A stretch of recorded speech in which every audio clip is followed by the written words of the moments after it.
देश में लोकसभा चुनाव आने वाले हैं। राजनीति अपने उफान पर है। राजनीतिक पार्टियां आरोप प्रत्यारोप की राजनीति कर रही हैं।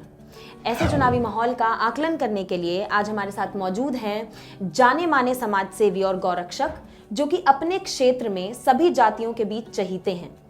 भाजपा से बलवान शर्मा जी, मैं आपका बहुत बहुत स्वागत करती हूं सर। नमस्कार सर, तो सबसे पहली बात जो हम आपसे जानना चाहेंगे वो ये है कि जैसे आप अमित शाह जी से मिले तो कयास लगाए जा रहे हैं कि करनाल क्षेत्र से सांसद पद के उम्मीदवार इस बार आप होंगे। आप क्या कहना चाहेंगे इस पर? मैं अमित शाह जी से मिला हूँ और अमित शाह से अलग मैं हरियाणा के जो दिग्गज नेता है जी, जैसे श्रीमान सीएम साहब श्री सुभाष बराला जी प्रदेश अध्यक्ष, श्री संदीप जोशी जी, श्री कलराज मिश्र जी, श्री सुरेश भट्ट जी और हरियाणा के जितने भी दिग्गज है मैं सबसे मिला हूँ। उसके आधार पर उनसे मिलने के बाद मैं ये कह सकता हूँ कि जो भी पार्टी फैसला करेगी वो बिल्कुल सोच समझ के करेगी। अच्छा, तो सर क्या ये मान लिया जाए कि इस बार भाजपा की तरफ से अश्विनी चोपड़ा की जगह आपका चेहरा सामने आएगा? चेहरे की तो ये बात है, चेहरा कोई मैं नवा तो हूँ नहीं, वो चेहरा मेरा सामने आऊगा। मैं तो पुराना हूँ पार्टी में। चेहरा तो जब होता है जब मैं कड़ी पकड़ कर ले रखा हूँ या मैं इस प्रकार की बात हो। मैं तो करनाल के विकास के लिए मैं चाहता हूँ मैं पार्टी सोच समझ के मतलब उतारा। तो सर जैसा कि आपके नाम के अलावा चंद्र प्रकाश कथुरिया जी, संजय भाटिया और शशिपाल मेहता का नाम भी सामने आ रहा है, तो इस मुकाबले को आप किस तरीके से देखते हैं? ऐसा है, लोकतंत्र में सबको अधिकार है जी। सब अपनी उम्मीदवारी जिता सकते हैं, सब अधिकार है। भाई मैं अपने आधार पर चल रहा हूँ।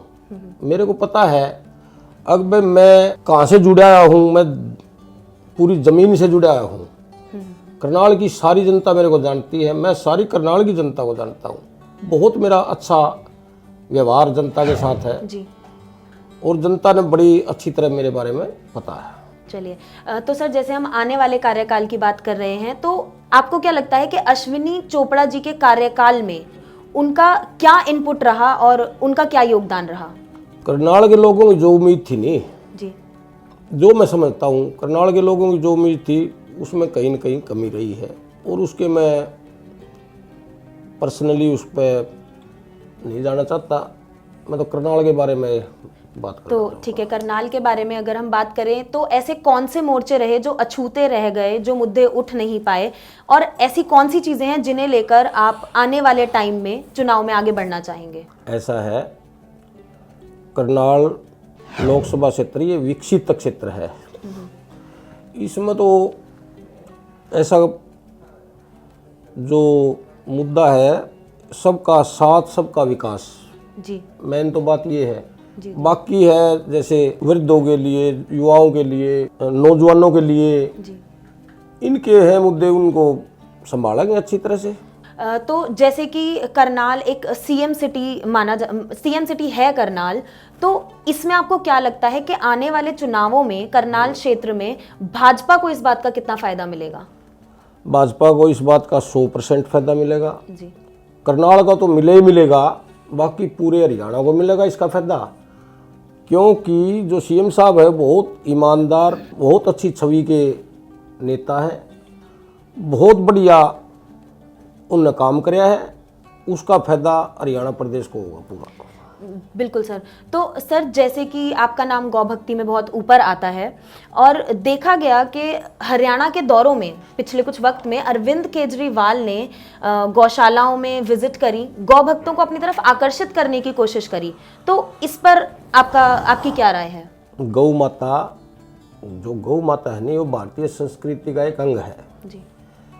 इसमें अगर कोई राजनीति करता है तो बिल्कुल गलत है।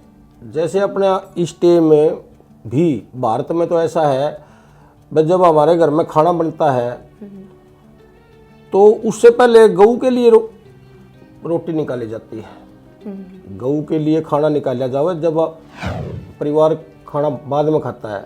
तो इस पर भी कोई राजनीति करे तो बिल्कुल गलत है। गौ माता पर तो राजनीति होनी नहीं चाहिए, इसकी तो सेवा होनी चाहिए। चलिए सर, बिल्कुल आपकी बात ठीक है, लेकिन गौ माता की सेवा, गौ भक्ति और गौ रक्षा के नाम पर आजकल के टाइम में जो हत्याएं हो रही हैं, मॉब लिंचिंग्स हो रहे हैं, उन पर आप क्या कहना चाहेंगे? उस पर मैं ये कहना चाहूँगा, जो हत्याएं हुई है वो गलत हुई है। हत्या तो होनी ही नहीं चाहिए थी। भारत का संविधान है, उसमें कानून है, वो कानून ने सजा देनी है, कानून अपने आप सजा, हत्या तो होनी नहीं चाहिए थी। हमारे लिए तो गलत है ये जो। सिर्फ इतना ही नहीं, विपक्ष ये भी आरोप लगा रहा है कि भाजपा जो है वो अनएम्प्लॉयमेंट और किसानी मुद्दों से भटका रही है जनता को। ठीक है, तो विपक्ष के इन सवालों में, विपक्ष के इन आरोपों में कितनी सच्चाई नजर आती है? विपक्ष के पास मुद्दा ही नहीं है। विपक्ष बिल्कुल, जो भी विपक्ष कर रहा है उसके पास कोई मुद्दा तो है नहीं, बिना बात कुछ भी छेड़ रहा है, मुद्दा नहीं है।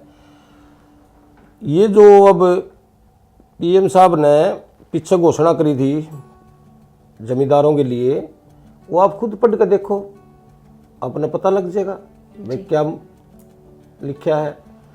और जो रोजगार की बात है, पीएम साहब ने रोजगार की तो रास्ते खोल दिए युवाओं के लिए, स्वरोजगार के खोल दिए, और पता नहीं कितनी कितनी स्कीम रोजगार के लिए, इतना कोई जरूरी नहीं रहा। बहुत ज़्यादा मतलब पीएम साहब ने बेरोजगारी के लिए, किसानों के लिए तो बहुत ज़्यादा कर दिया।